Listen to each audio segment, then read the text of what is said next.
कहानी की नायिका जस्टिन एक शांत स्वभाव की पढ़ाकू लड़की है जो एक बड़े कॉलेज में पढ़ रही है। कॉलेज का एक ग्रुप किसी सोशल कॉज से जुड़ना चाहता था। ग्रुप का हेड हेनरी यंग और डैशिंग बंदा है। इसके करिश्मा की वजह से कई लोग सोशल कॉज के लिए जुड़ जाते हैं। जस्टिन भी मीटिंग को अटेंड करती है। मीटिंग में पता चलता है कि हेनरी अमेज़न के जंगल काटने का प्रोटेस्ट करना चाहता है, जिसकी वजह से वहां के आदिवासियों का जीवन बर्बाद हो रहा है।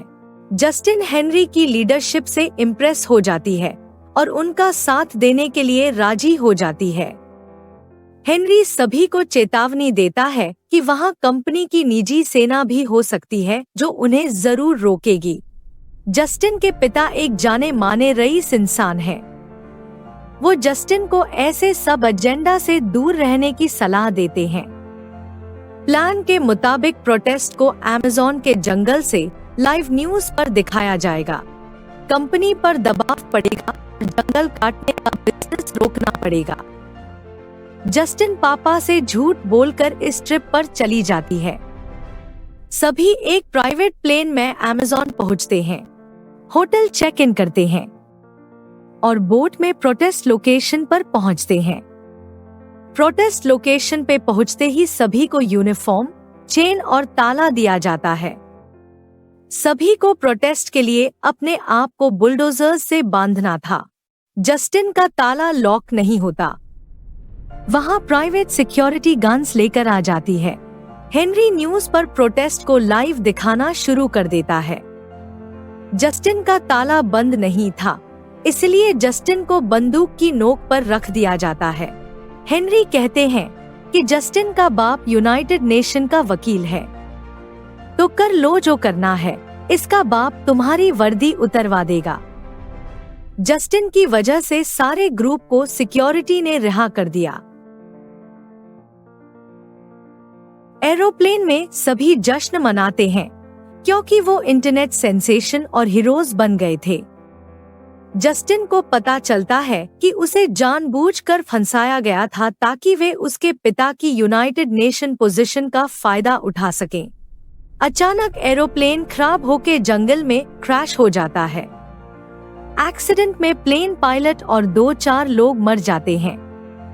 एक लड़की अपना फोन ढूंढने लगती है। अचानक एक तीर उसके गले के आर पार हो जाता है। लाल आदिवासी दूर से भी उसके सर पर एक तीर ठोक देते हैं। बचे हुए लोगों को वहां के लाल आदिवासी कबीले में ले आते हैं। सभी के बदन पे लाल रंग रगड़ दिया जाता है। सभी डर जाते हैं क्योंकि आदिवासियों ने लोगों की मुंडियां डंडों पर लगा रखी थी। वो दया की भीख मांगने लगते हैं। इतने में एक पीली मुखिया औरत आती है। वह हर किसी को सूंघती है। वो सबको पिंजरे में भेज देती है सिवाय एक लड़के के। उस लड़के के ऊपर पीली मुखिया मंत्र पढ़ना चालू करती है। देखते ही देखते वो उसकी आंख निकाल देती है, फिर उसकी जबान काट देती है। एक जल्लाद कुल्हाड़ी से उसके हाथ और पैर काट देता है। लड़का अब भी जिंदा था। उसका सिर भी शरीर से अलग कर दिया जाता है। सभी आदिवासी बॉडी पार्ट्स लेके पकाने लगते हैं। पूरा कबीला चाव से इंसानी मांस खाता है। पिंजरे में सभी बहुत डरे हुए थे। हेनरी बताता है कि प्रोटेस्ट बनावटी था। कंपनी सुरक्षा 2 दिन में आके अब आदिवासियों को मार देगी। हेनरी ने अपने स्वार्थ के लिए सभी की जान को खतरे में डाल दिया था। जस्टिन को गुमराह करके लाना भी हेनरी का प्लान था। हेनरी का असली चेहरा सबके सामने आ गया था। सुबह होते ही लड़कियों को पीली मुखिया के सामने पेश किया जाता है। वह सभी लड़कियों के वर्जिनिटी की जांच करती है। सभी लड़कियों में से केवल जस्टिन वर्जिन निकलती है। जस्टिन को किसी रिचुअल के लिए सारे आदिवासी नाच कर ले जाते हैं। बाकी दोनों लड़कियों को पिंजरे में भेज दिया जाता है। रिचुअल के लिए जस्टिन के बदन पे सफेद भभूत लगाई जाती है। पिंजरे में सभी को कुछ खाने के लिए दिया जाता है। सभी को उनके दोस्त की चमड़ी से बना सूप परोसा जाता है। एक लड़की परेशान होकर अपनी गर्दन चीर देती है। वो भयानक मौत नहीं मरना चाहती थी, इसलिए उसने आत्महत्या कर ली। हेनरी के खुराफाती दिमाग में एक आइडिया आता है। वो मरी हुई लड़की के अंदर गांजा भर देता है। लाल आदिवासी लड़की की बॉडी ले जाते हैं और उसे पकाकर उसका सूप पीते हैं। आइडिया काम कर जाता है और सभी आदिवासी कुछ समय के लिए बेहोश हो जाते हैं। मौका देखते ही सभी पिंजरे से भागते हैं, लेकिन हेनरी पिंजरे में गिर जाता है। लाल आदिवासी होश में आते ही हेनरी को कच्चा चबाना चाहते हैं। जस्टिन और एक लड़का भागते भागते विमान दुर्घटना की लोकेशन पर आते हैं, जहां लाल आदिवासी फिर उन्हें पकड़ लेते हैं।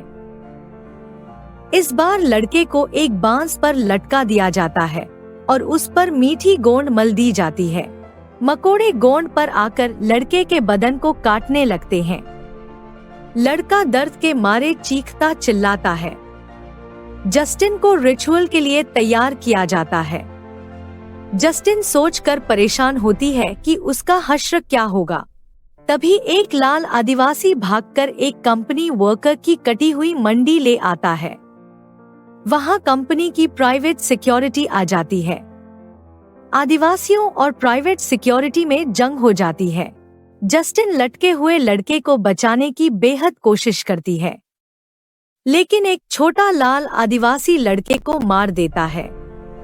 हड़बड़ी में जस्टिन अपनी जान बचाने के लिए भागती है।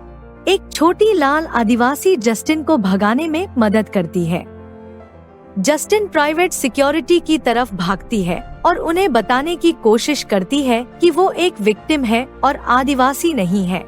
जस्टिन के हाथ में सेल फोन देखकर प्राइवेट सिक्योरिटी को इशारा मिल जाता है और वह जस्टिन को रेस्क्यू करने के लिए तैयार हो जाते हैं। जस्टिन को शहर में इंटरोगेट किया जाता है।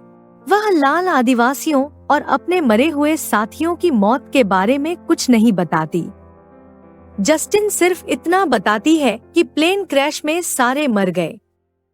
अपने दोस्तों की खुराफाती आइडियाज में फंसने से सावधान रहें।